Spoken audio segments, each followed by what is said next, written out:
All right, Jay Baba. Jay Baba, thanks, Mark and Mike. First off, I'd like to thank the LA Center for inviting Karen and me here. Yes. It's a great opportunity for me to tell the story. It's never.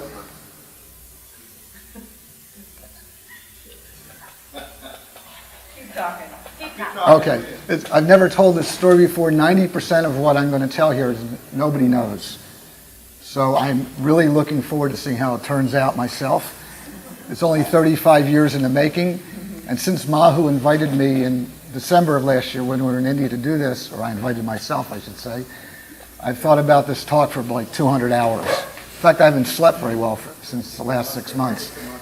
And of course, I enjoy always having my talks with Mark and Michael over there to the left. In any event, this is not my talk on how I came to Mayor Baba. Karen and I actually gave that talk at Mayor House in Sydney, which is where Baba came in 1958. We did that in 2005. This is a more narrow talk. As it turns out, it becomes broader than I anticipated, because actually it's the arc of my entire life, how it came to be that I ended up starting and owning the first large-scale natural food store in Berkeley, which we call Organic Foods now. So I thought I'd give you a little background on who I am. I was born in October 1946 in Philadelphia. The facts I'm going to relate, I'm not trying to exclude anybody, but the facts I'm going to give are important to the tale itself. My mother's father, my grandfather, who died when I was 3, owned a store in downtown Philadelphia right across from the Liberty Bell at 5th and Market. That's a relevant fact. My father was born in the Lower East Side of New York. His parents are Russian Jewish immigrants. His father, my grandfather, became a Baba lover at the end of his life. And I told that, we won't be told here today, but I did tell it twice in Mandalay Hall at Marizad. It's quite a remarkable story. He was a great guy. My father was a musician, a jazz musician. He met my mother in the mountains. They got married. He fought the war. And after the war, they moved back to Philadelphia. And they moved to the final little area of Philadelphia. It was a farm, and they sold it off. And it became a little isolated neighborhood surrounded by 2 golf courses and about 10,000 acres of woods. I spent a lot of time in the woods, as it were. And we used to call it Little Tel Aviv because it was like 98% Jewish. It was the perfect place to grow up. It was idyllic, and I had a great childhood. We lived in what's called row houses, if any of you have been in Philadelphia. And that means houses are connected to each other, and it was 25 on each side.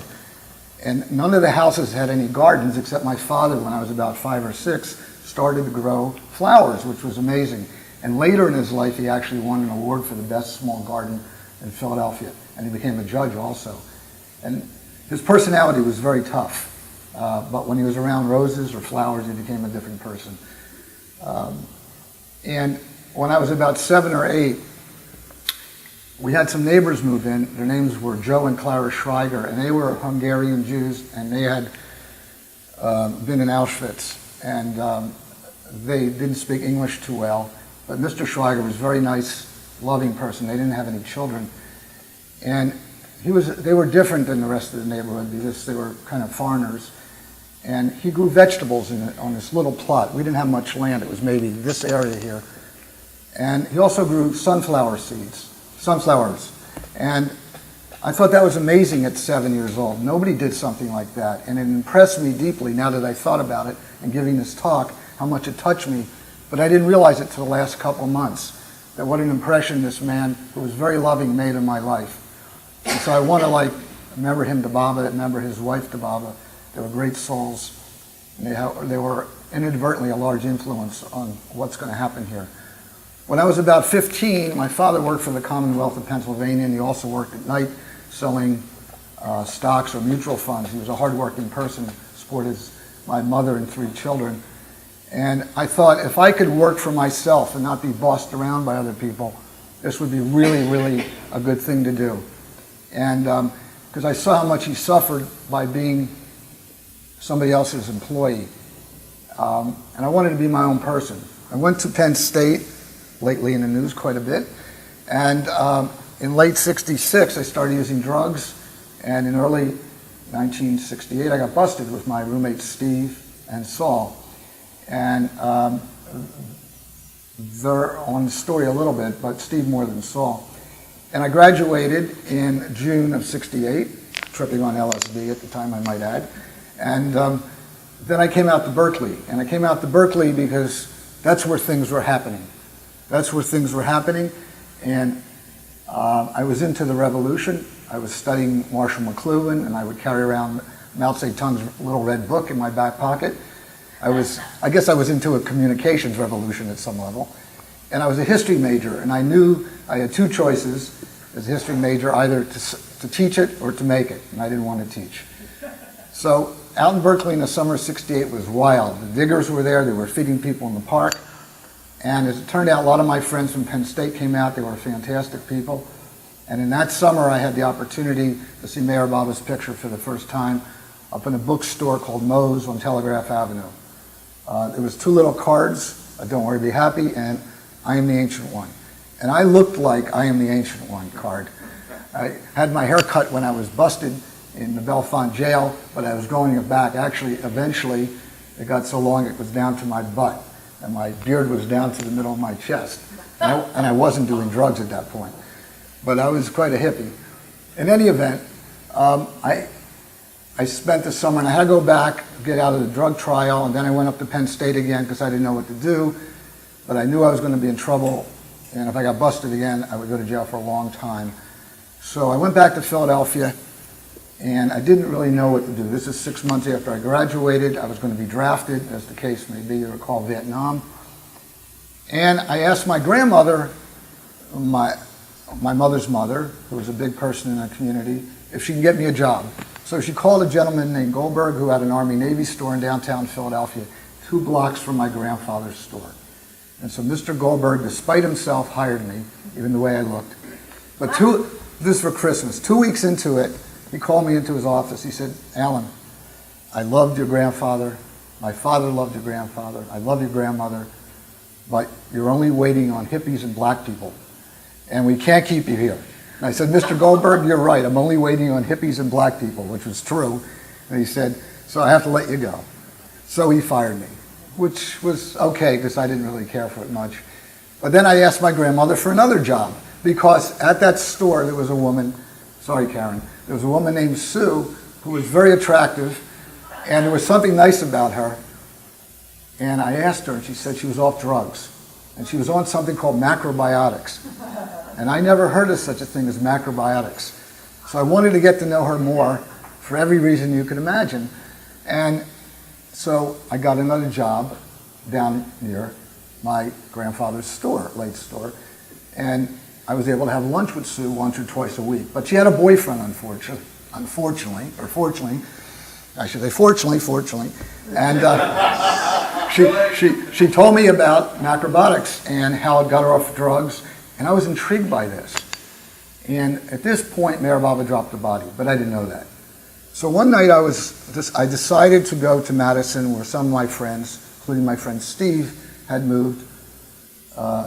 They were at the university, some of their friends were at the University of Wisconsin. And I'm sitting in the bedroom where I grew up, stoned on hashish, very stoned. And I turned the television on my bed. I was sitting on my bed, and there was a movie of Mayor Baba.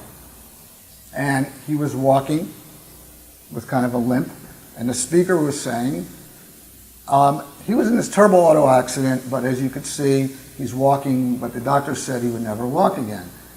I thought, this is remarkable. This is the fellow I'd seen in the cards in Berkeley last summer. And there he is. And I knew nothing about Baba. And then the film ended, and it was the guest speaker was Alan Cohen. And he was dressed in a 3-piece suit with short hair. And I looked and I said, but he was with Leary and Alpert at Harvard and Millbrook. Why does he look so straight? I got to get to the bottom of this. I want to become his friend. And so I'm cutting through a big story now. I went to Madison, got drafted, had to come back to Philadelphia, got out of the draft. Unbelievable story. Met Jack Mormon and went up to Penn State. I met Jack Mormon. We decided to come to California. Took my last acid trip on Memorial Day 1969. Jack says it's called chocolate chewables. I'll take his word. I was tripping too much to know. And we came after, we had a driveway car to the Kalisbell, Montana. We spent a week in California. You don't want to know. This is an unbelievable story. But anyway, we made it to Berkeley June 15th, 1969. And I never got stunned again because I wanted to be macrobiotic. I came to Berkeley with the following 3 items. My suitcase, my bass guitar, I was trying to learn bass guitar, and a 5-gallon tin of sesame tahini, which I had carried all across the country. True story. And so I wanted to be, so Jack and I got an apartment right across from People's Park. Now, Berkeley was under martial law at this point. They had had riots and people had been beaten, placed in Santa Rita jail by the Alameda County Sheriff. Reagan, who was the governor, had us under martial law. And it was a tense scene. A fellow was killed 50 feet on the building next to where we lived about 2 months earlier. He had been shot dead by the Alameda County Sheriff. That was the atmosphere of Berkeley. It was in, you would say, quasi-revolution. It was the place to be.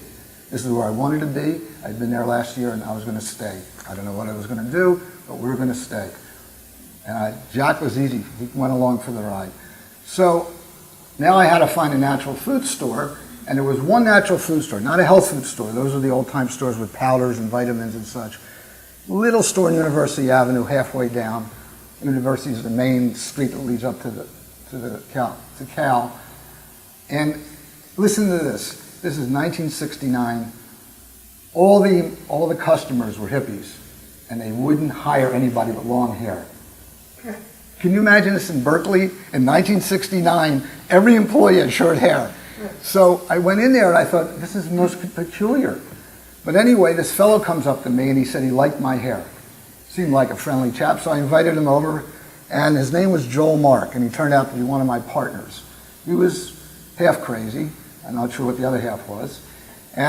But in those days, it was very free-flowing.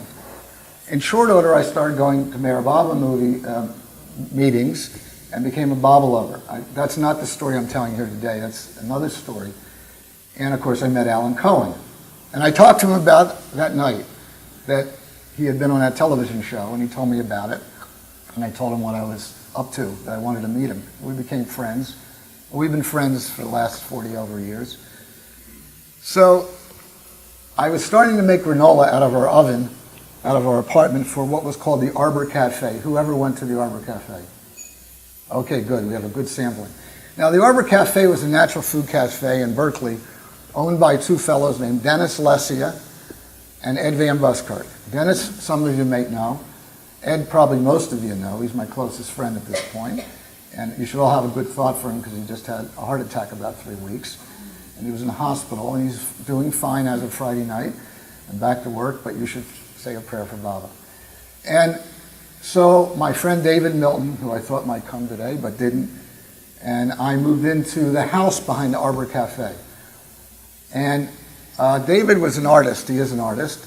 He's a very famous watercolorist. And so he decided to paint the house interiorly the 7 colors of Baba's flag. So the Arbor House behind the Arbor Cafe was painted the 7 colors. And in the scheme of things, we cut our eye teeth on this. I was a dishwasher, and I made oatmeal and bran muffins and had a good old time. And we'd throw parties, actually. We'd have dinners with leftover rice, and Dave and I would make meals for all the Baba people. This was the headquarters for the Baba world, Northern California. The Sufis and the Baba people were not separated at this point. There weren't that many of us. We were all friends. And so I knew all the Baba people. And what was really interesting was how much Baba energy there was, because they had all had just come back from Darshan. I was the raw meat. I was the first Baba lover they had wrapped up in their claws after Darshan. So it was very exciting. And the power at the time was very great. Berkeley was doing what it was doing. It's impossible to capture the moment unless you lived there at the time. Now, Ed Van Buskirk got married to his first wife before Ursula, and he moved out of his room, and I took his bedroom. This was a big move. And on his bedroom, between the bedrooms, Dennis said the other one was a picture, I the Ancient One, on the door. It led to the bathroom. That's an important fact. And we now raised money. One of my partners' name was Jacob Bluebell, and Jacob's had grown up in Scarsdale, New York. And when he was 5, in 1952, he was born in 47, Jacob remembered saying to his mother, "Mommy, there's the president." And of course, Mayor Baba was recovering in Hartsdale, which was next to Scarsdale. Now, Jacob, who is, as I found out in researching this, has passed away. He died of cancer in 2005. He was a great soul. And I wanted to mention that Jacob one day came into the store later and said he went to the summer camp and he was in a bunk called the Tuscaroras. And in his bunk, there's 43 kids, and 3 of those kids have been to the Tomb of the Avatar. Jacob, Charlie Keeler, who many of you know, Chew, and Hank Midland, who wrote The American Artie. And so I brought pictures. Jacob gave me the pictures. I sent this to Hank, and I'm going to pass around, and I actually numbered them, and you could see them when they were goofy at 9 years old. And Jacob said Hank was even goofy at 9, but would you kind enough to pass those around? So Jacob had an idea of doing a natural food store. It was his idea. And the other friend, Joel Mark, he had some money too. And then there was another fellow named Mark Campbell. Mark Campbell was 19 years old, and he was a poet, and he was the first person I ever met with a mohawk and a mullet all at the same time. I've never seen anybody with a mohawk and a mullet all at the same time. So we decided we all had a few bucks, and we funneled the money together, but we're still short. We only had like $8,000 or $9,000, which even in those days wasn't a whole lot of money. So we were kind of worried, how are we going to get money? So I put a little ad up in the Arbor Cafe looking for a benefactor. And this fellow came in, and his name was Botan Varga, Bert. And he and his brother Peter were refugees from Hungary. They had escaped during the revolution in '56. And Peter was a brilliant person. He was a physicist at Lawrence Livermore Lab. And Botan was very haughty and maybe intellectually, IQ-wise, the most brilliant person I've ever met. God knows what his IQ was. And he said, "I will lend you this money, dollar for dollar, what you guys raise, on one condition." He wanted no interest back. He only wanted his money back, that he would lend us the money, but I had to drive to a certain street at a certain time, at a certain date, and stop my car and roll down the window, and his lawyer would come and hand me an envelope, and I was to say nothing, and I was to close the window and drive away. And I did this 3 times.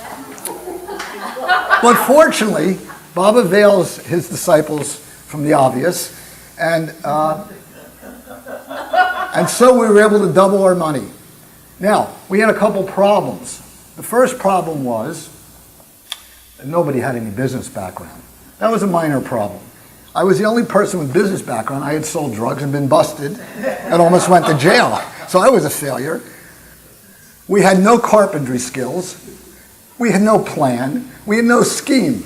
We had raw enthusiasm and the belief this could be done because there was a market. The other problem was we had no location. So we scouted out a location. Now, who knows Berkeley?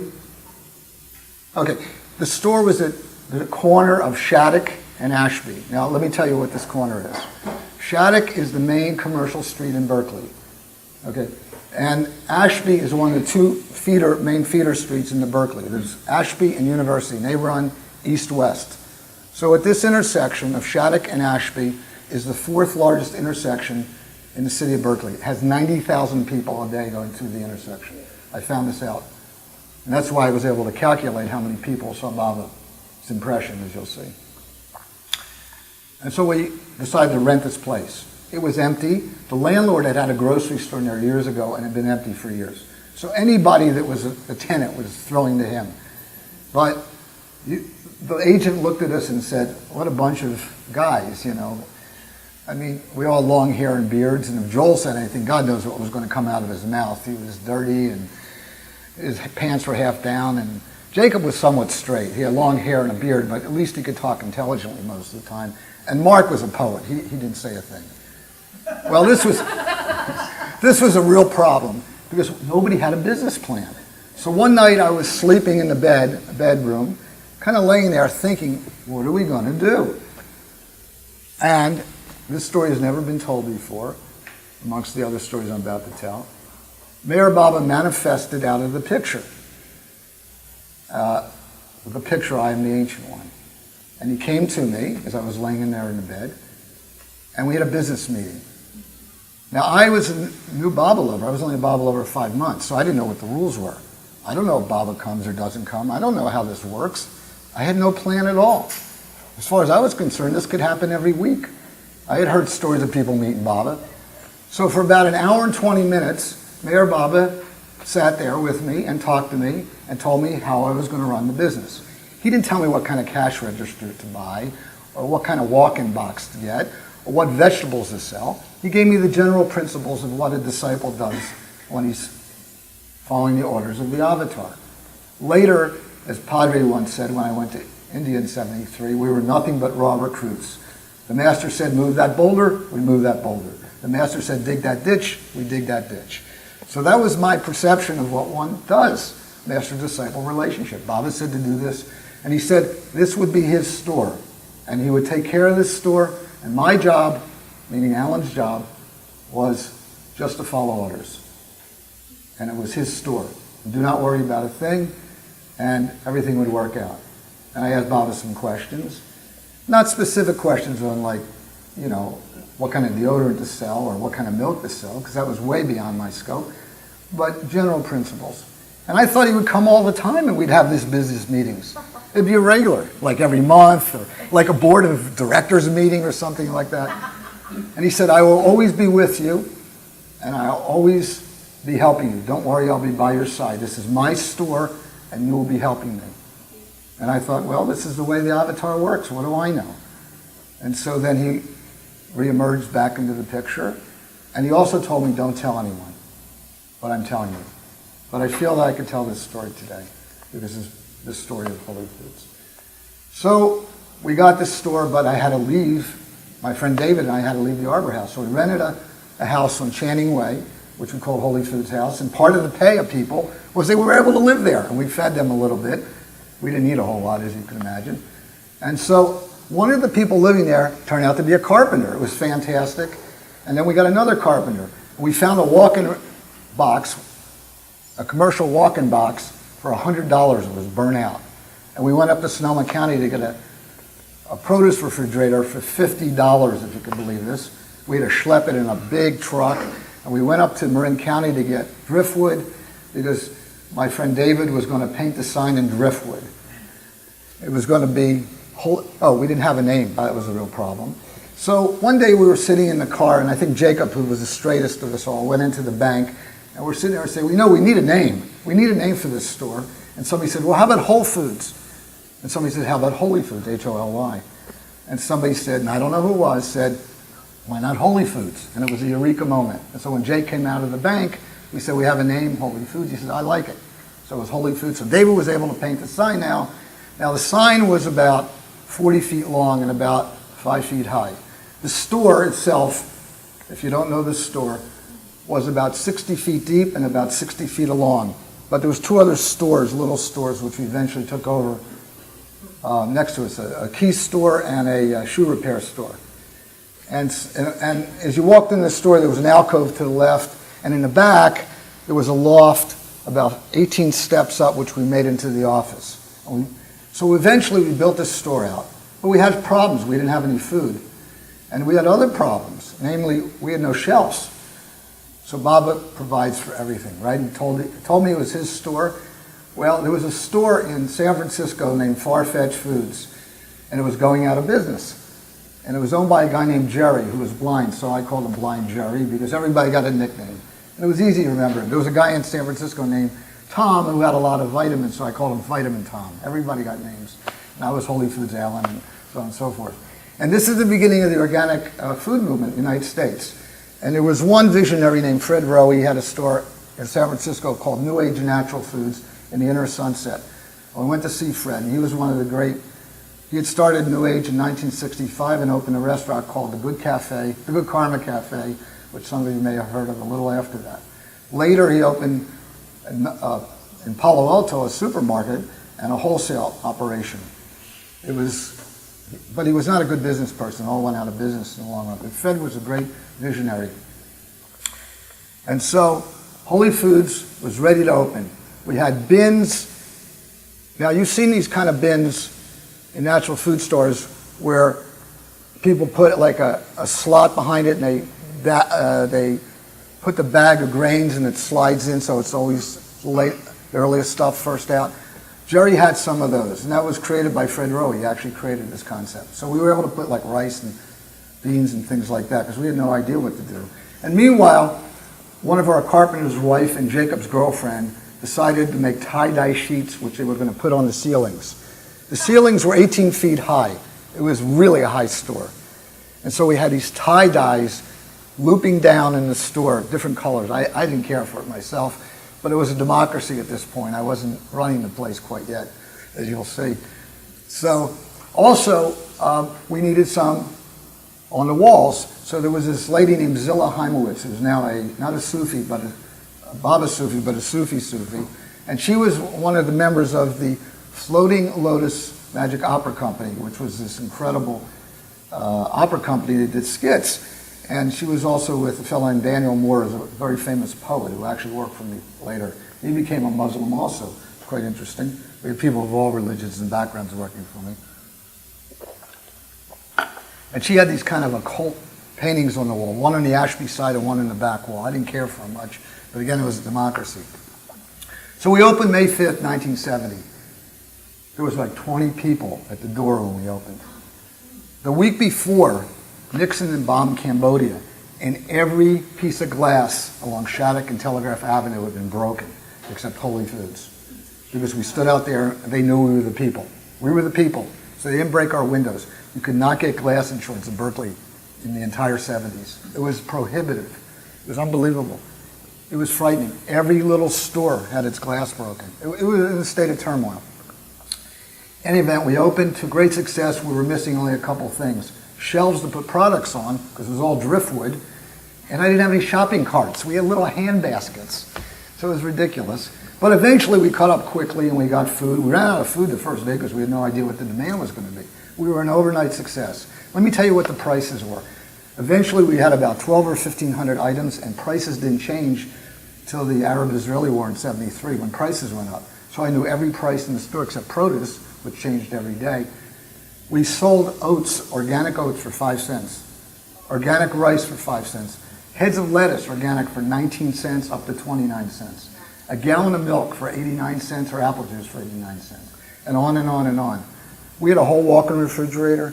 We had 3 produce cases along the Ashby wall and a dairy case on the back wall. We finally got decent shelves for bread and products, and seemed to be working a little bit, although it was pure chaos. Nobody even knew how to work a register. We didn't even know what a register was. We had to find out how it worked.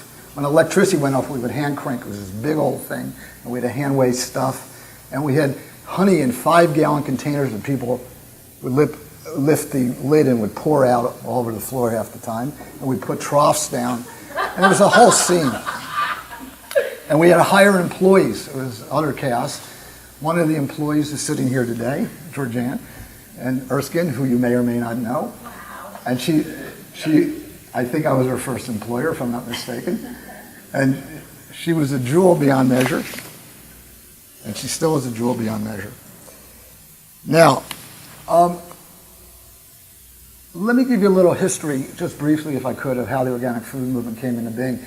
Organic pesticides came in the 1840s, and in the 1920s, an Englishman living in India saw the effect of organic farming in India, and he liked the idea. And in the early 40s, a man named J.I. Rodale was born, as an important fact, on the Lower East Side of New York, started getting interested, and he started studying his work and other people's work. And he began to testify in front of Congress about the danger of pesticides, and they created the Delaney Act in '54. And then Rachel Carson came out. I'd like to interlude here about Mayor Bobbitt right now. In 1958, Mayor Bobbitt, when he was in Myrtle Beach, Tom Riley tells us there was a lady there who kept complaining about polluted air and water. And Tom said she drove everybody crazy because they're all waiting around Lagoon Cabin to see Baba, and all she did was complain. And so finally Baba got a chance to see her, and she started complaining about this. And Baba said, yes, that's true, but just remember my name and hold on to my Daman. What you say is true, but just remember me. This I just learned about a year ago when Tom was at our house. So I thought this was really interesting because it kind of integrates into the thing. Anyway, I hadn't seen my parents or my family in about a year, so I decided to go back to Philadelphia, and I did. But before I went, I decided to write to Mr. Rodale. He owned Organic Gardening and Prevention magazines. You know what these places are? And he said, sure, come on out. And his place was in Emmaus, Pennsylvania, which is about 2-3 hours from Philadelphia. And I took my father, who's a gardener, up there, and we went out into the fields. Mr. Rodale was out in the fields on our experimental farm. And when we got there, he was like 70 years old. He was bare-chested, in shorts, work boots, by himself. And we introduced ourselves. I had long hair and a beard. I wore sandals with tires as the bottom, tire tread as the bottom. I was a great hippie. And my father was younger. He was 54. Rodale, who would die in a year, sadly, was about 71. And they found out that they grew up about a block from each other in the Lower East Side of New York.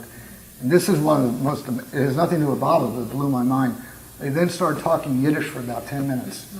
My father had his master's in Romance languages, but I didn't know he knew any Yiddish. And they talked for the both of them. And I just stood there, and they would point at me occasionally, and Mr. Rodale would smile. And after they got done, they said they were talking about me. And Mr. Rodale took me kind of as his grandson. It was very touching. And I was his golden boy. And anytime Organic Gardening magazine needed a quote, they would contact me. His people would come out to California and come to my store and take pictures, and they would interview me and that kind of thing. And he also asked me to produce a play for him, which was amazing. He said, do you have any time? Yeah, I was working like 90 hours a week, 7 days a week. He heard about the Berkeley Repertoire Theater, and he said, could you produce this play? And I couldn't say no to him. I mean, the man was so gracious. So I said, sure, why not? I'll see what I could do. It was called John Hancock, Portrait of an Empty Barrel. And it was not a very good play, I thought. I read it on the way back on the plane. Anyway, now, July 10th, I went up to Boston to see my friend Paul Haagen, who is the president of Erewhon Trading Company, which was the main macrobiotic place in the United States. And Paul was really a charismatic person. He later, after he did Natural Foods, did many shows for PBS, and he did Smith and Hawken, and he's probably the top environmentalist in the colleges. He worked with Stuart Brand, and that kind of thing. Paul had grown up in Berkeley and had been a crosswalk boy at Shattuck and Ashby. How's that for a small world? And I want you to know, everybody I spoke to found out about Mayor Baba. Nobody didn't find out about Mayor Baba. We had posters in the windows. We had Baba pictures all over. We had books, cards. I'll get to it more specifically. So I went to Paul's house, and he lived in Brookline, and I was going to stay with him. And Brookline's a suburb of Boston, and so I'm staying there. And the first night, we have guests for dinner. It was like Holy Foods House, except it was macrobiotic. We weren't so macrobiotic.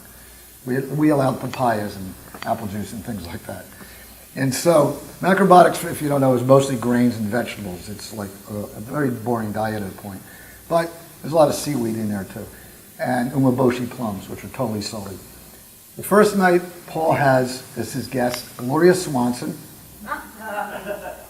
and her boyfriend, later husband, a guy named Bill Duffy, who was a screenwriter and had worked for Nelson Rockefeller as a speechwriter. Now I got to tell you, where I grew up, we did not really know that many world-class celebrities. Although I will say, later it turns out Seth Green, who's apparently a star, grew up a couple blocks from me. Is he a star? I don't know. Anyway, he grew up at the high school I went to had many stars. Will Chamberlain went there, Walt Hazard went there, your former police chief Willie Williams went there, Will Smith went there. But my neighborhood didn't have that many celebrities. So there I am with my long hair, beard, hippie this to the highest level, sitting there with Gloria Swanson, who'd been Joe Kennedy's mistress for the entire 30s, and Bill Duffy, who later wrote a big book on sugar.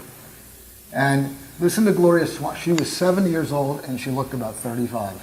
And the only woman, other than my wife, who was that beautiful I've ever seen in my life was Billy Eaton, who stayed with us in 82 for about a week. And Billy was about 70 at that point. And she was as beautiful as Gloria Swanson. It was unbelievable how beautiful Gloria Swanson was. And the way she spoke, and the whole carriage, was unique to me. You know, I've never met anybody like that, really speaking. In any event, on the way back to California, I decided to stop in Milwaukee, where my friends now had moved to. And my friend Steve Pincus, who now is an organic farmer in Evanston, Wisconsin, has 75 acres, inspired by Holy Foods, and is the main man in the entire Northwest, that whole area. He's kind of the main domo. Beautiful farm. Karen and I went to there a few years ago. It was Silence Day, and I was going to one of our suppliers called Standard Process, Peak Foods, top place in the country, totally straight. These are Midwestern people. It was 100 degrees. I'm out there looking the way I do with my hippie paraphernalia, and I wasn't speaking on Silence Day. And Steve had to translate for me. Steve had to translate. I would write him letters, and he would ask. And Steve had a big afro, Jufro type thing, and a beard. And I mean, we had to be the two weirdest people in America talking to this Midwest guy in a black suit and a tie, and everybody was so straight. I mean, it was Milwaukee, for God's sakes. And somehow we pulled it off. The guy didn't embarrass me by saying, "Why are you silent?" or "What is your story?" We just pulled it off. So I went back to Berkeley, and the store was beginning to boom. I mean, it was really expanding, and it was beyond our wildest dreams. And Jacob's parents came out. Now, his father was Dr. Bluebell, and Dr. Bluebell was a world-famous dermatologist in Manhattan. He wrote the book. I don't mean this figuratively. I mean this literally. Wrote the book on dermatology. And he was, in that time, Sarah Dwyer remembered, she worked for me also, that he was creating a medicine for acne called Cabosil. I had forgotten that. And he had a patient of his, and she was the food editor of Look magazine. And Dr. Bluebell began to brag to her about his son's store. And she said, "I like that. Why don't I write an article about that?" And she went to Look, and they said, "We already did a story on that." So she went to Life magazine, and they said, "I love it." So I wrote her. Remember, Mao Zedong and Marshall McLuhan. I'm thinking about mass communications. And she agreed to come out, and she stayed with us at Holy Foods House for a week. And we put her up, and she ate with us, and she slept at the house, and she chanted with us, and whatever else we did, so it was utterly weird. And they had all these lights and these Hollywood-type people in there for 2 days.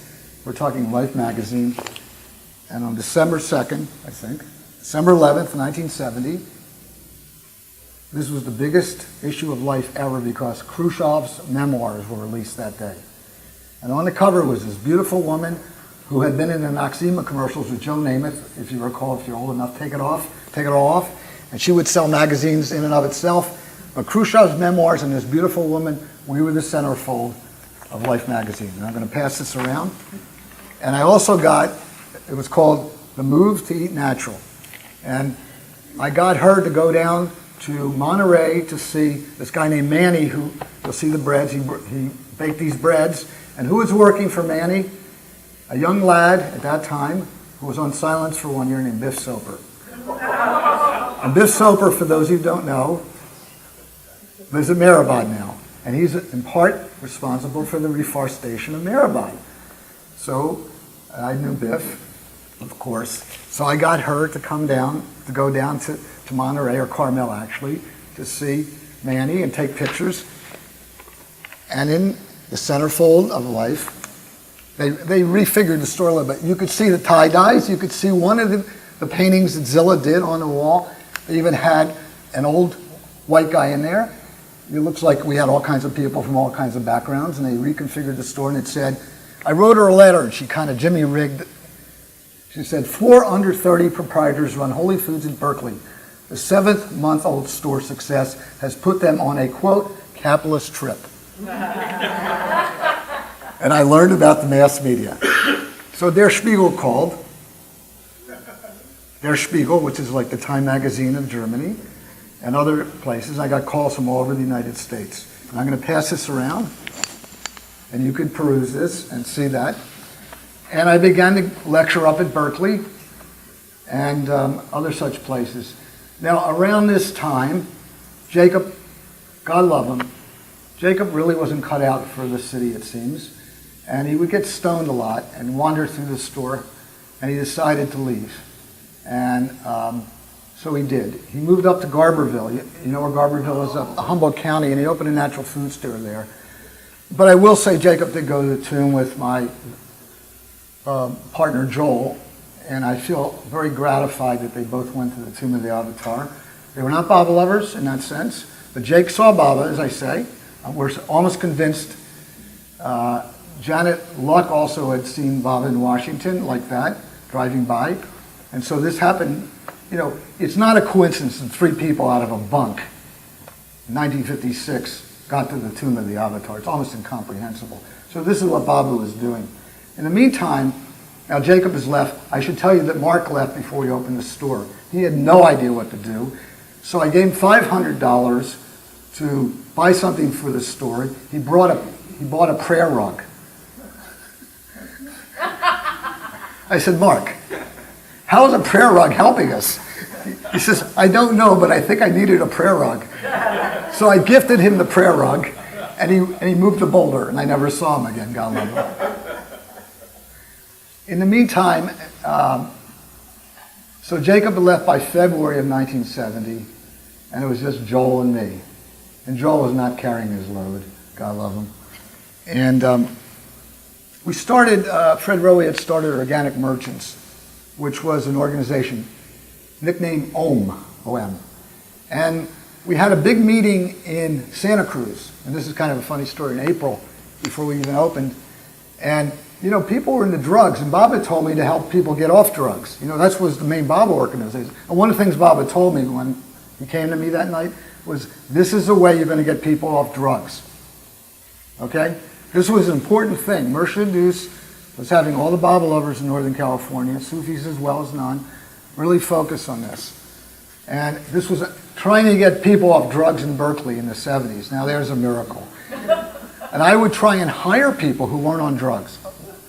You could only imagine how difficult. In fact, once I tried to put an ad in what was then called the Berkeley Gazette, and they said, you can't put an ad in there for people not taking drugs.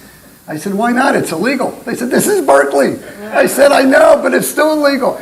It was banging my head against the wall. So I did try and I hired a bunch of Baba people. I figured they weren't on drugs. Whether they were competent or not. No, George Ann's the only one here, so she was utterly competent.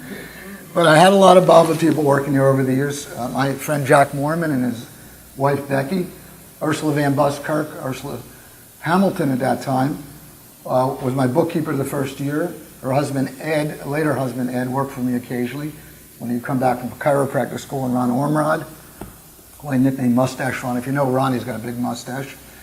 A guy named Eddie Hauser and Mark Murray, who lives in Myrtle Beach. Mark Murray, who I call Hunza. He's blind now pretty much, but if I see him at Myrtle Beach, I just go, Hunza. He goes, Hunza. And that's our name. Everybody got a nickname. And Claire Shields, who was from LA, and Eric Halliwell.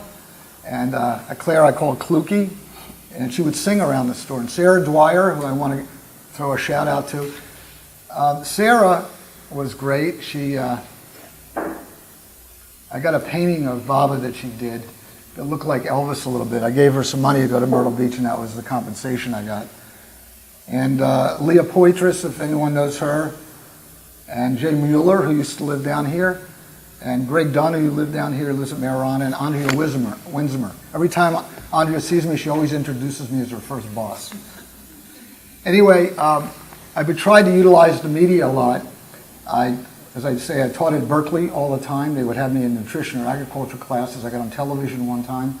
I was debating the head of the Department of Agriculture at UC Davis. So he knew everything and I knew nothing. This was one of the great debates in Berkeley, and it was well known. I wanted to, if those of you who lived in Berkeley, it was unbelievable. I mean, most of our clients initially were hippies. Over the years, I tried to get other people in there. Other natural food stores open. A store called Ma Revolution's open, and Westbury Natural Foods in North Berkeley. And about a year after we started, there's a co-op in Berkeley. Most of the people in Berkeley were with the co-op, and it was something started by the Finns in the 30s. And the co-op in Shattuck was the fourth highest grossing store in the United States. It was unbelievable. This is in the gourmet ghetto where Pete's Coffee started and Chez Panisse.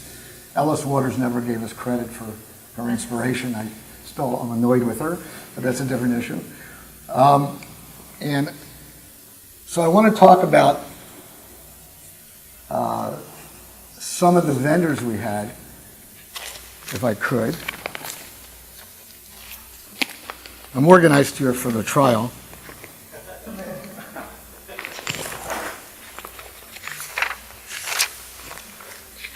Who knows what Birkenstock is?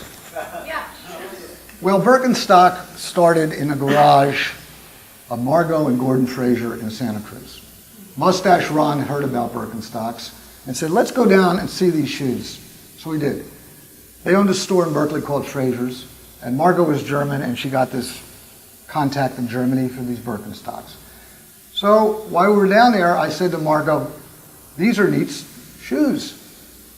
Do you sell these retail? She said, no. I said, would you be willing to? She said, yes. I said, you're on. And I was the first person in the United States to sell Birkenstocks retail. Wow. Yeah, so we did.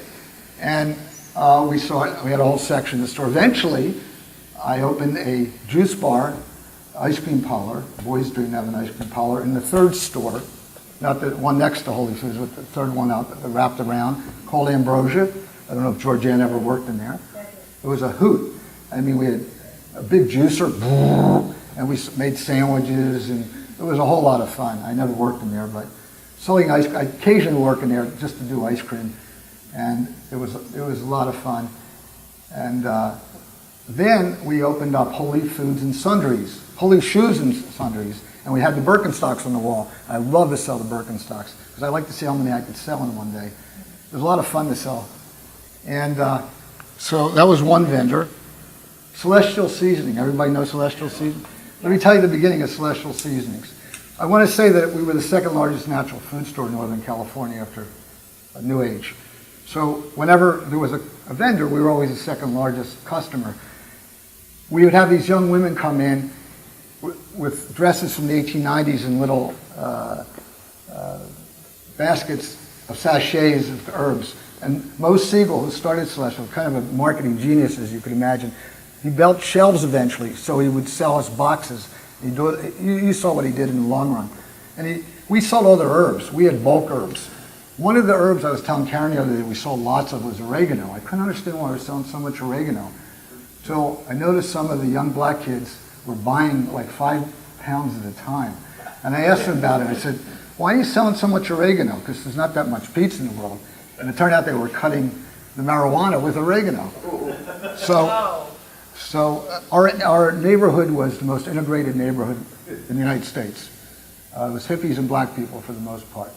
And in fact, by the end of Holy Foods, about a third of my, and you'll hear about this, a third of my clients were black. It was really interesting. I don't think any other natural food stores had kind of an integrated customer base like that. I felt that was important, as you'll see. Haagen Dazs. Everybody knows Haagen Dazs? Well, the owners of Haagen Dazs were this Jewish family from northern Jersey that made the name up. They just were like making words up in her kitchen. And they came out, the dad and the son who owned it, came out and they said, Allan, how can you sell it? So I would like kibitz with them. How can you sell so much Haagen Dazs? Because it had honey in it. It was really rich. So I was one of the best customers of Haagen Dazs in the United States. Altadena, Continental Yogurt from down here. Lundberg Farms. You know what rice cakes are? Okay, here's how rice cakes were created. There was a company called Chico San up in Chico, and they took this rice from Lundberg Farms. The Lundbergs had converted to organic farming. And they had this press that they made popcorn. It was the loudest thing in the world. You had to have like earmuffs, even then it blew your whole body apart. And it would go, and they would make a rice cake. And that's how they made rice cakes. It was the loudest, and we didn't have earmuffs on. Hour after hour. Those people deserved. They had compression fractures, I'm sure. Everybody know Knutson Juices? Okay. Mr. Knutson, Russell Knutson Sr., sweetheart, and Russell Jr., I was their second biggest customer. They would drive their flatbed truck down from Paradise, literally. I went to their place. Their farm was Paradise. And Russell had a gate. He had off leg, and he would bring in the store, and they would unload. Nancy's Yogurt. Nancy's Yogurt is from Ken Kesey's family. His brother was married to Nancy. And they would drive it down. It was two guys, a guy named Gilbert, and another guy. You might have heard him, Huey Lewis. And Huey, God love him, Huey would schlep this Nancy's Yogurt into the store twice. Nancy was interesting because they had this creative idea of putting the fruit on top in this little cup and you have to stir in yourself. No doubt this was an acid trip concept. It really made it hard to stack the shells, by the way. You know, it was this little cup, so you couldn't double stack the yogurt. Anyway, they would come twice a week. Huey would come in every time. Huey was about a year younger than I am. And he was kind of chubby in those days. And he'd say, Al, I got to become a rock and roll star. And every time I'd say the same thing, I'd say, Huey, do I look like the guy who's stopping you from becoming a rock and roll star? And then he'd come, and then we would harmonize, because I grew up in Philadelphia. We did doo-wop. And then Huey he was from New York, so we would do doo-wop together, even though I grew up in mostly Marin County. So after a number of months, Huey came in one day and said, Al, you talked me into it. I'm going to become a rock and roll star. I said, I could say I knew you when nobody knew you. George, did you know him? Yes. You knew Dewey too? He was a lot of fun. He was a sweetheart. And I really loved him quite a lot. You know, I wondered if Huey remembered me, but many years later, Mustache Ron was playing golf in Marin, and he ran into Huey on the golf course. And Huey said to him, hey, Ronnie, how's Allan doing? So I knew Huey still remembered me because I encouraged him. So the news should be grateful for me because I gave him encouragement. And Arrowhead Mills, you know Arrowhead Mills? Frank Ford, who owned Arrowhead Mills, converted the entire Deaf Smith County to organic farming except his father. And I went down to see Frank with long hair and a beard, and they were all Christians. July 4th, 1972. And I swear to God, I looked like Jesus. And they all knew about Baba. I told them about Baba. It was unbelievable. And the combines were in this field. And they were coming in the next morning, and the most religious people are farmers right before the combines come in. They said, Allan, pray for me. And Frank had become a Christian. He had not slept for 30 days and had an epiphany of Jesus right on the highway, and he showed me where. And so I was very touched by that. We were very good friends. He's passed away last year.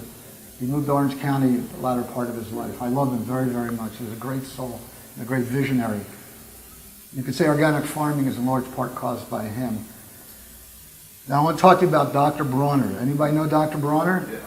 Yeah, well, now, yes. Now, I became kind of the head honcho of organic merchants from Fred quit, and we hired a guy named Ezra Hendon. Ezra, who I've seen recently for this talk, began to, he was a lawyer and he wanted to stop doing it. So we went to see amongst other people, Dr. Bronner. Dr. Bronner was a refugee from Germany, came from a long line of German-Jewish chemists. He was Einstein's first cousin. And he told his family to get out before the Holocaust, and they didn't listen.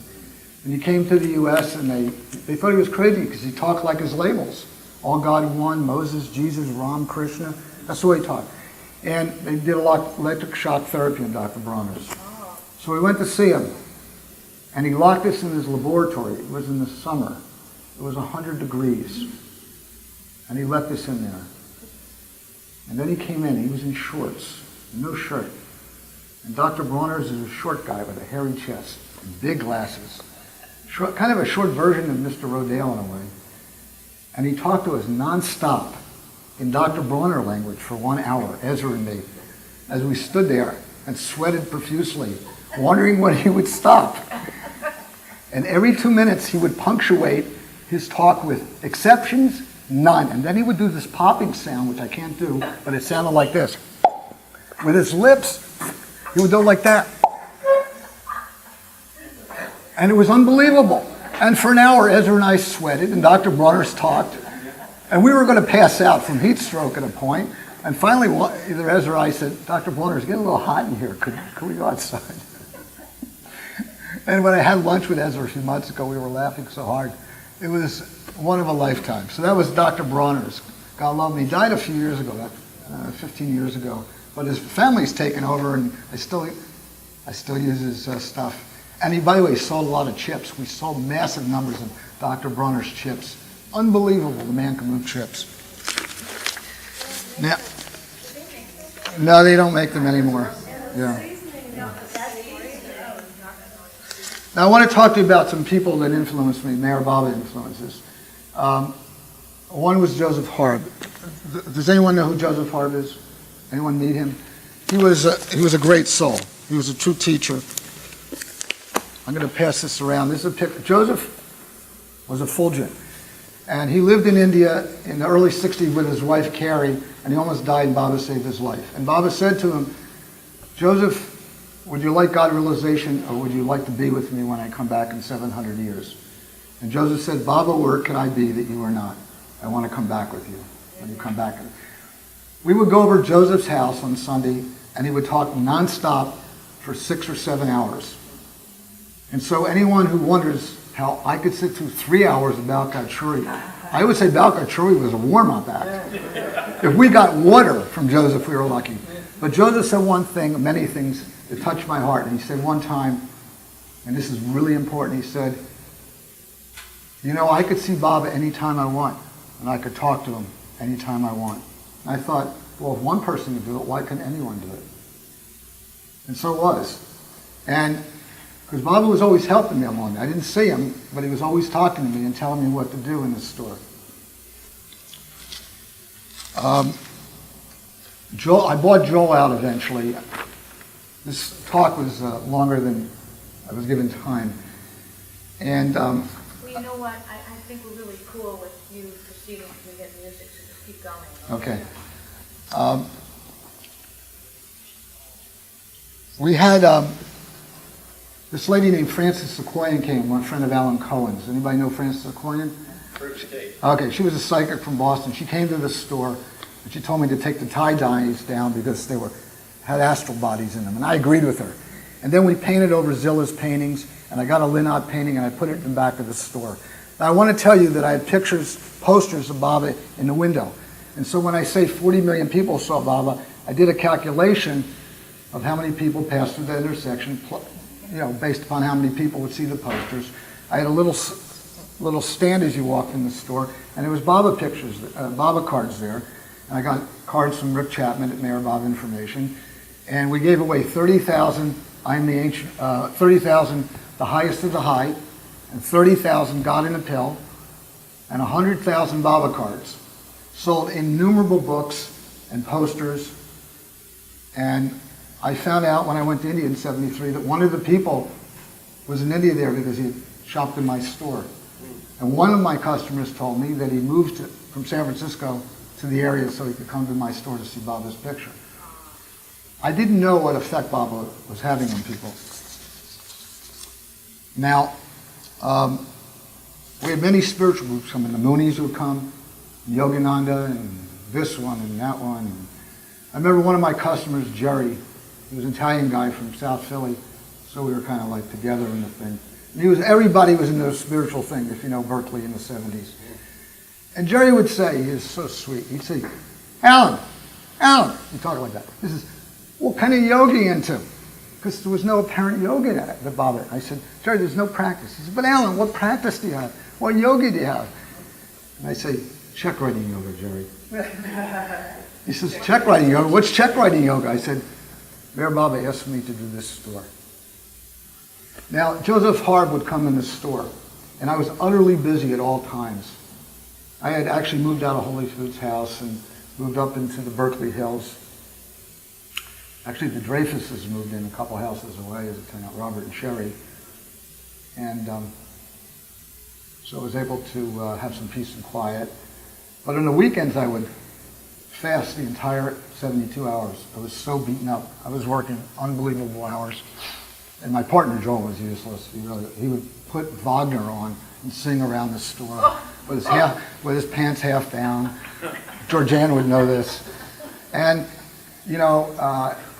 he was bisexual, and he would put moves on the men employees and the men customers. It was very embarrassing. It was very awkward, the whole thing. And the employees would complain to me about him, and thank God we didn't have sexual harassment suits in those days. Because honest to God, he was a walking sexual harassment suit. And his father would cry to me. His father had been a communist, but now he was a teacher, professor at Rutgers. And he would say, Alan, please talk to Joel, as if I could do anything. His brother Peter was a famous musician. He taught at Santa Barbara. And when Donovan came around for his tour, Peter actually toured with him throughout the entire western United States. But I bought out Joel finally in '74 and was on my own finally. Some of the political groups I had to contend with were the Black Panther Party and the Black Muslims. This neighborhood was, as I said, integrated, and the national headquarters of the Black Panther Party was like 2 blocks away. It was right at the tip of where Oakland was. And many of my customers were Black Panther, from the Black Panther Party. And I used to have long discussions with Elaine Brown, who was from Philadelphia, and very sweet. I liked her very much. And later she became chairperson. It was a very man-oriented group, but everybody else, Dewey was in jail, Eldridge Cleaver was in Algeria, everybody was gone, they were all dead. So Elaine became chairperson of the Black Panther Party, and I used to talk to her about Baba and tell her that she was wrong. I knew she'd say, Alan, your analysis is incorrect. I said, Elaine, I know the analysis. I used to carry the red book around with me. I know what the analysis is. It's a spiritual thing we're talking about. So I would let Elaine in the store before we opened, just so I could tell her. I felt this was important, that it was really important that that the black people in our country begin to feel integrated in our country. I thought that would help heal our country, and I thought the Black Panther Party was important in the black community, and it was. Of course, the young people looked up to it in a certain way. We also had Your Black Muslim Bakery, which has had a bad ending. As it turned out, the owner was a murderer and a thug, if you know the news. And this was very interesting, dealing with black Muslims. The woman would come in the store and she wouldn't look at me. You know, if you know their ideology, they think white people are the devil. And I knew the ideology. And she would bring in the bread and the muffins and the pies. And we used to sell them the honey, by the way, and their ingredients. And she would take a pencil or a pen and count them. 1, 2, 3, 25, 50, whatever it was. And then she would push with her pencil the invoice book across the rack, you know, of breads or whatever it was, so she wouldn't touch me, and she wouldn't look at me, and she wouldn't talk to me. And so I had to count out the breads, 24, and then I would have to go pay her. And she would stack them on the shelves as she liked. It was a very peculiar relationship, this lady. And but many of our customers, in fact, they were our best customers, the black customers, I thought. They were middle class, a lot of them worked for the government, they were teachers and such like that. I was happy. They didn't bounce checks on me for the most part, compared to the hippie kids who would steal from me. Very frustrating, being stolen, I have to tell you. Well, anyway, things were moving swimmingly, and just when things seemed, I had 3 storefronts, I had 23 employees, Georgiana left at this point. We were going from 9 to 9. We were uncomputerized. I had to do all the, you know, nobody worked full time. It was unbelievable. I began to hear rumors of labor management in the spring of '76. What is labor management? I was management and everybody else was labor. It's just like, looking around, I'm the only management, you know. This was not a good sound. And it was at this point a wave of unionism in Berkeley. And so in early June 1976, I walked in the store. Now the office was upstairs in a loft. We'd put desks up there. You had to run up 15 steps. I was in the best shape in the world. It was unbelievable. I bounded up steps. I carried hundreds of pounds a day. It was like 145 pounds of one muscle. It was unbelievable how in good shape I was. And I saw a card on my desk, and it said, "You have been unionized by the Retail Clerks Union." I went, "What the heck is this?" It's a little card, 3x5 card. And I turned around, and the employees that were there were kind of embarrassed. And I said, "What is this?" And they said, "We decided to join the union." I said, What union?" "The Retail Clerks Union." These are people that unionize Safeway and Lucky stores. Now, I was heading to Myrtle Beach the next week for my 2-week vacation that year in Philadelphia. And they said, don't worry, we'll take care of the store while you're gone, even though we're going to unionize you. So I was like depressed. And I went to Philadelphia and got advice from my parents and my family and went to Myrtle Beach. Now this is very special. My relationship with Elizabeth Patterson was different than most because I had a business. Most of the people in Myrtle Beach, apparently from what Karen tells me, were frightened by her. She was like this vice principal, but I had a tremendous relationship. She liked to hear my stories about business because she was a business person. So I came to her and I told her that what had happened. And she listened for an hour, asked me questions. She said, okay, that's enough. She said, here's what we're going to do, dear. She said, what I want you to do is not talk to anyone else about this. If you have to talk to anybody, you talk to me. And I thought, this is the greatest disciple Mayor Bob in the West. And she's going to be my counselor. This is Elizabeth Patterson. I'm nobody. He says, could you promise me that, Allan? And I said, okay. And that was enough to give me courage. And I didn't have to ask her. I did hire some group that kind of helped me on a professional level. And I was depressed one day, and this vendor came in. It was, I can't remember his name. Jeff. He said, Allan, what's wrong? And I told him, and he said, Allan, of all the people I know in the world, you're the strongest person I know. You could do this. You could overcome this. And I said, really? He said, oh yes. He was not a Baba lover, but he loved Baba in his own way. They all knew Baba. Everyone knew Baba. And now Joseph Hart would come in every week or two to shop, but he was sick now. He was born a week before Baba. Allan, what's wrong with being unionized at that time? What's getting you? This is the Retail Clerks Union. These people pay union wages, have union rules. These are for large chains. I'm a little natural food store. I couldn't afford to stay in business. I can't afford it. I'm paying people $3, $4 an hour.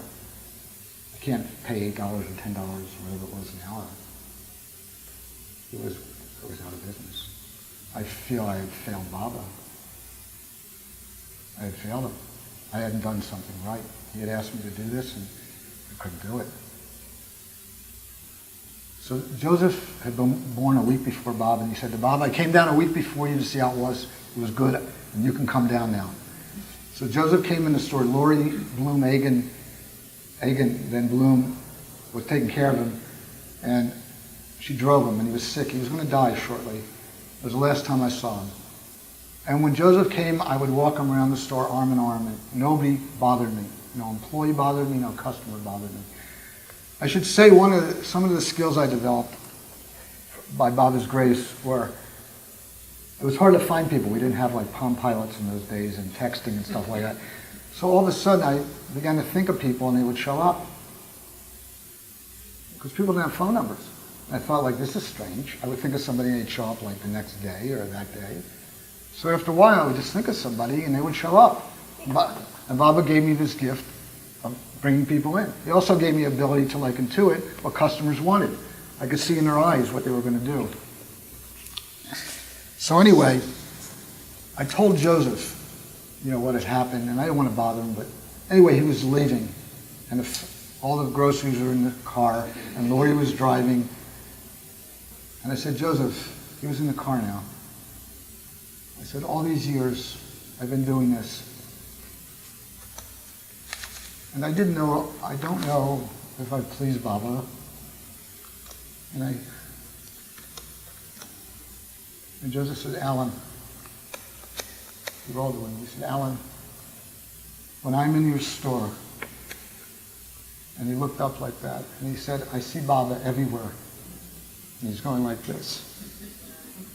And he's well pleased, he tells me that. And I said, really, Joseph? And I was crying. I had a sense I would never see him again. He was my teacher, He and Elizabeth. And he said, yes. And I kissed him on both cheeks and on the lips. 'cause I loved him. And I said, J. Bob, and he said, J. Bob. And he rolled the window up and drove away. 2 weeks later, he died. And that was Joseph Harb. He was a great soul. If you knew him, he was a Fulgian at all times. He loved beyond belief. There was nobody like him I ever met. Such love emanated out of him. Well, anyway, I got unionized. I got NRL. I got hit by the National Labor Relations Board. I had closed Ambrosia down. I told the lady from the National Labor Relations Board about Baba. She gave me minimal sanctions. And now the head of the union was coming to take he was going to get his money out of me now. Big man named Paul Crockett, 6'3", he'd started the union. And he came up the steps, and I was sitting there waiting to be beaten up. And on my desk was a picture of Mayor Baba and Lud Dimphel, who was a good friend. I'd wanted to be a Sufi. And Lud Dimphel was at his house, and there was a tile that said Baba House, and he was smiling, as Lud always did, if you knew him. And Paul Crockett came up the stairs, and all the employees, the 2 or 3 that were working up there, they were in favor of the union. He was their guy. Big strides. Proud. I was the last notch on this belt. He was retiring. He and his vice president, they were going to retire. And as he walked towards me, gloom overcame myself. And I thought, what could happen? And he stopped, and he said the 4 least words I would have expected. Are you a Sufi? And there's not a book for this kind of question. And I said, no, but I'm a Baba lover. I said, why? He was standing over me, and I said, why? He said, because that's Lud Dimphel. He's my son's preceptor. And his son was Neil Crockett, the only Baba lover in Northern California I did not know. And I said, sit down. And then, this is the most unbelievable experience. Paul started telling me about how Murshid Adus and Lud Dimphel had helped his son. And I thought, I was incorrect, I thought he had said how they helped him overcome drugs. Neil did not take drugs. And then Paul got emotional. And he started crying as he talked how his whole life had been changed by Baba, by what had happened to Neil. And the employees left. It was just Paul and me because it was so intimate. And this total stranger just unionized in my store. I had gone to Federal Mediation Service. They were going to have a strike at 12:01 a.m. like 2 weeks earlier. And I took his hand, and he was crying in my hands. He was crying. And he told me, asked me, and he said, I didn't know there were Baba lovers. I thought they were all Sufis. And I explained to him. And he held my hand for 45 minutes while he cried. And it caused me to cry a little too. And he said he had lied to my employees. He had double sets of books.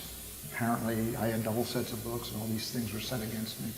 And he said, if I had known you were a Baba person, I never would have done this. And Baba's emanating through me. And I thought, Baba, what is it you want me to do here? You asked me to do this.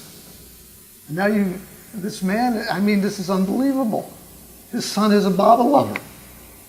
And Paul said to me, Allan, can you forgive me? And I said, Paul. And Baba said to me, you must forgive him. It's my store. It's not your store. I said, I forgive you. He said, thank you. And so I was okay after that. But I sold the store in May of '77. Stayed for a month. There was this fellow named Merritt Anderson, who turned out to be a psychopathic liar, which I didn't know. And he bankrupted Holy Foods along the way, and he also bankrupted other natural food stores. And I couldn't, I had a contract, but he shafted me for a bunch of money, but it's okay. I forgave him.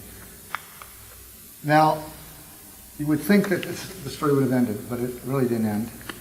Because I have to cut through because I'm short on time, but this story I've never told.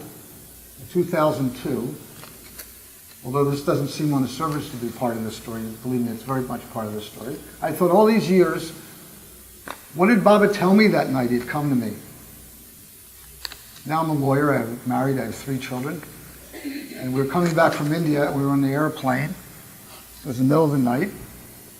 And I started listening to Plácido Domingo sing Ave Maria, and I began to experience a very blissful experience. And then after a while, I was not there in my body, nor did I hear the plane. And I came to the... Now, the words I'm going to use are not adequate to describe. I don't have any words. I'm going to use the best words I can. I've been waiting 10 years to tell this story, and I thought if this opportunity arose, I might as well tell it. I have no opinion about what it means. I'm just going to describe it. I'm totally inarticulate as to how this really occurs. I found myself in a place that I'll use the word a station. It was a station, and it was undifferentiated. And so there was no past, nor was there a future. Everything was one in and of itself. It was boundless and unlimited. Music and sound and color were all the same. It was veritable bliss. There was just a sliver of me in this experience. And in this experience, I became less of myself and more of the experience of the station. I don't know a word for it. That's the most neutral word I could use. And it was endless. And I had no contact with the physical realm, nor remembrance of it. And after some time, whatever time was, because there was no time, it was just the present, I saw these creatures. It was a beautiful setting, and I don't know what they were, but they're beyond peaceful. And then I turned my head, such as my head was, and there was before me the Ancient One. It was not Baba nor God nor infinite consciousness, just the Ancient One. And simultaneous to my perceiving the Ancient One said, "You should merge with me."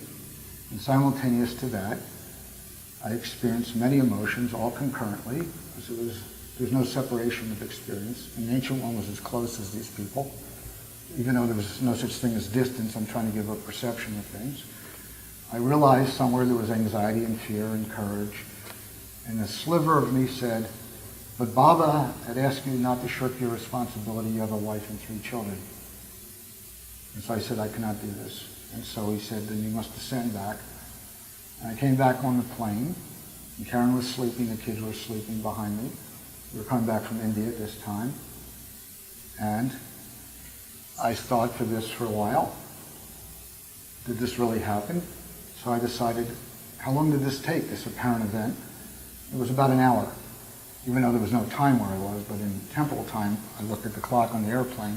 I did it again, but it was quick this time. I got there quickly. Now, this does not appear to be related to this story, but it will be what lawyers call offer of proof, so bear with me.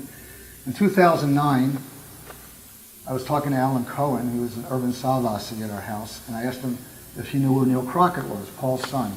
He said, "Yeah, he lives in Washington. He's a Sufi. I see him every day." So I got his phone number, and I called Neil.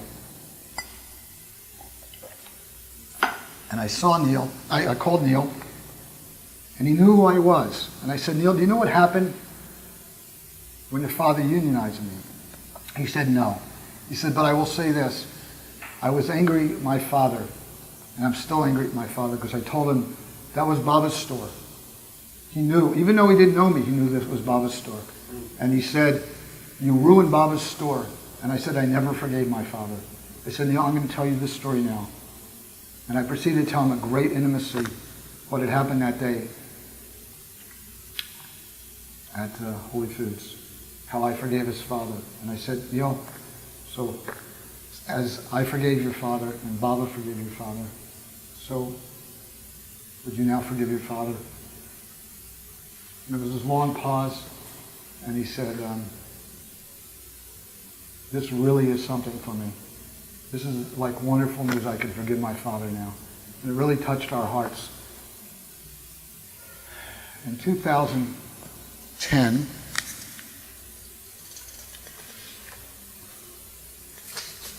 I was flying to a Mayor Fund board meeting in Myrtle Beach, and Karen was sleeping on the plane. We were approaching Atlanta, and it was about an hour from Atlanta, and Baba came, and he spoke to me, and he said, "Allan, I'm going to tell you what I told you that day at Arbor House. Remember this story I told you way back in 1969? And I started asking questions, and he said, "No, you listen, and I will do the talking." And he spoke in the same voice as the Ancient One had in that 2002 experience. That's why I brought it up. And he proceeded to tell me for 40 minutes, word for word. But the interesting thing was I had no time to receive it because the words spoke and were received concurrently. So I could not reflect what Baba was saying because it was coming from inside me, and it's always been inside me. The words that the avatar speaks are always in us. We just are not aware of them. And after 40 minutes, Baba stopped speaking. And he said, "You could ask me questions." And I said, "Baba, did you not speak to me for an hour 20 that day?" He said, "I don't have enough time to finish. I will finish later at some other time." The avatar takes his own time. You know, he does it his own way in his own place. Yeah. So that night we went to the library, and in the library, Jane Brown sang, and afterwards Richard Rohr came up to me, because I thought this was a dream. Again, Baba had not really these things don't happen, even though I had all these experiences. And Richard Rohr, who you may or may not know, is a sweet person, and he said, "Allan, I understand you had a health food store in Berkeley in the 70s, and Baba came to you in a dream." And I thought, this is the divine humor of the avatar, proving to me what he had done 3 hours earlier was true and real, that I had not imagined it. I said, "Actually, Richard, now that you bring it up, 3 hours ago, Baba came to me again, and it was not a dream. It was a real experience of the avatar." And his eyes lighted up like that. Whoa. It was a bigger question than he anticipated the answer to. But this was Baba's confirmation.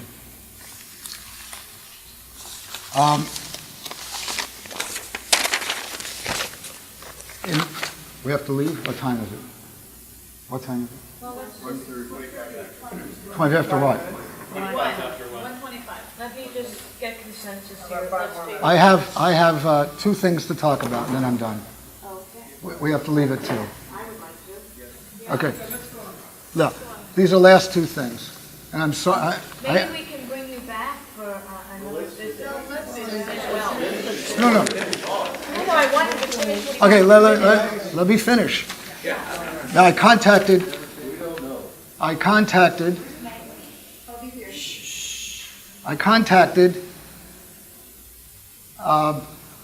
many of the people who worked for me. And one of the people's name was Betty Cherniak later. And I called her Boop. And I talked in duck, so I called her Boop, like that, because I talk fluent duck. So when I called her on the phone in Baltimore, where she lives now, I just had to say Boop, and she started laughing. And Boop is a very funny and intelligent person. Karen became friends with her. So I want to read to you her email. She was not a Baba lover, but knew about Baba. She's a very spiritual person. And then I have a final story. Holy Foods was much more than a food store. It was even much more than the first natural food store of its type in the nation and prototype for Whole Foods. It was an institution in its own right and is now a legend. Holy Foods was sourced in the fertile imagination and endless energy of the owner, Allan Talbot.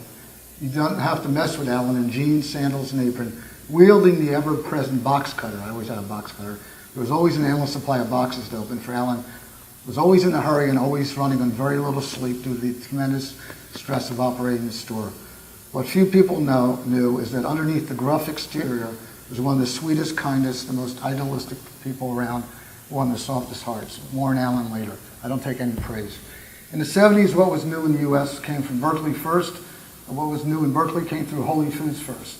So to say that we were in the cutting edge in an era of tremendous change, upheaval, and creativity would be a tremendous understatement. We were the seismic fault that soared the movements and the unforgettable characters that drove the movements, and we fed them all.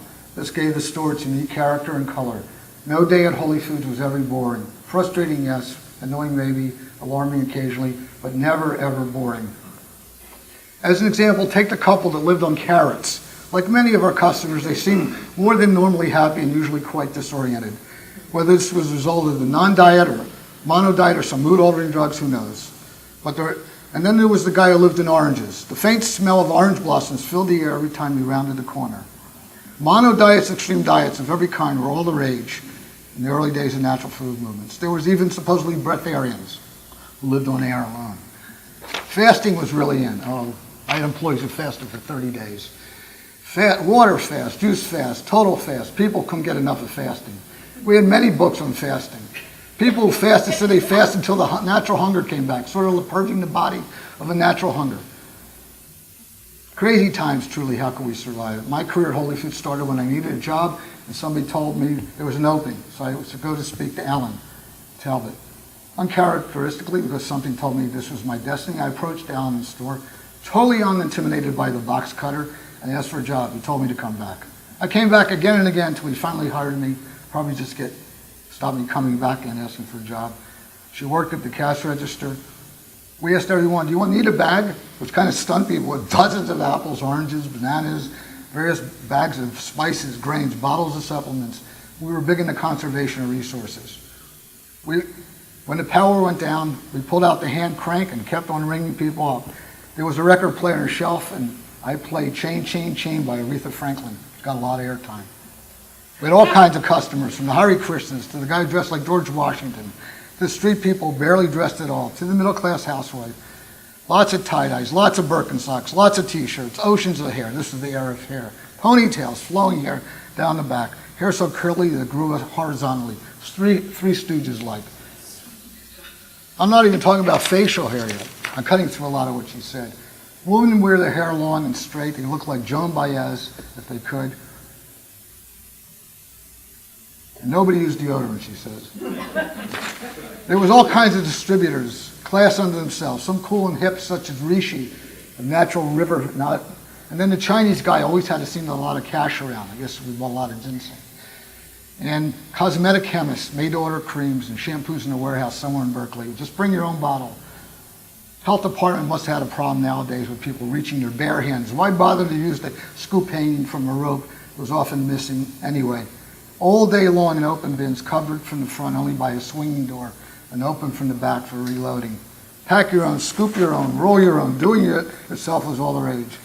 At some point, Allan expanded the store by creating a taxable section in the deli ambrosia. Taxables was my domain and I loved it. I had no problem prescribing herbs and supplements for whatever ailed you. Fever blisters, obviously a vitamin B deficiency. And grateful customers would return the next day to sing my praises for having healed them. Always good to the bottom line. If you love to sell Birkenstocks. The store was open late hours for the convenience of customers. It was a way of life for those of us who worked there. We were there all the time and our lives revolved around the store.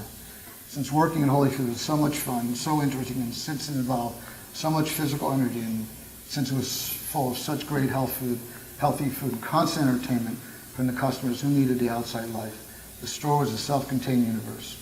Best job I ever had, no doubt about it, the most fun I ever had on a job.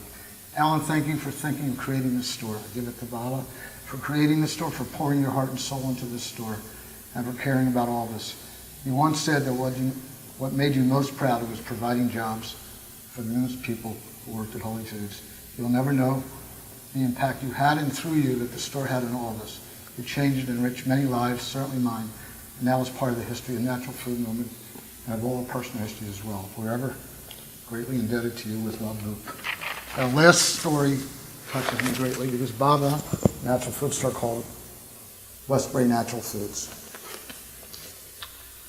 And the guy who bought the store from me bankrupted his store too. He bought his store and bankrupted it too. And many other businesses in California. And I saw Bob in the park a couple months ago, and we spent 3 hours, and then we drove to pick up his car, which was near my law office. And when we were leaving, he said, you know the first time I ever met you? Did you want to hear that story? I said, yeah. And we're waiting for his car. He said, I had heard about Holy Foods and you. Bob lived in Davis, and he had a garden, and he had a restaurant at UC Davis, and with the vegetables he grew, he supplied, but he had extra vegetables. He supplied the restaurant. So that day, he said, it was in July 1969 after we opened, after I came back from meeting Mr. Rodale and Gloria Swanson. By the way, I forgot Taj Mahal here. Taj was a steady customer. I just wanted to throw him in. A good friend. And he said, so I decided that day, I had smoked marijuana, but I had never taken LSD. So I decided to drop some acid for the first time that day. And we're out in the back of the Toyota dealership, and I said, wait, you dropped acid and drove from Davis to Berkeley with a pickup truck full of vegetables? He said, yeah. I said, well, that's impressive, because it's about 75 miles in about an hour and a half. He said, so I came to your store, and you bought the vegetables from me. And somehow after all that, I was very impressed with everything. It was real high energy, and it was kind of amazing. And I said that I was on LSD.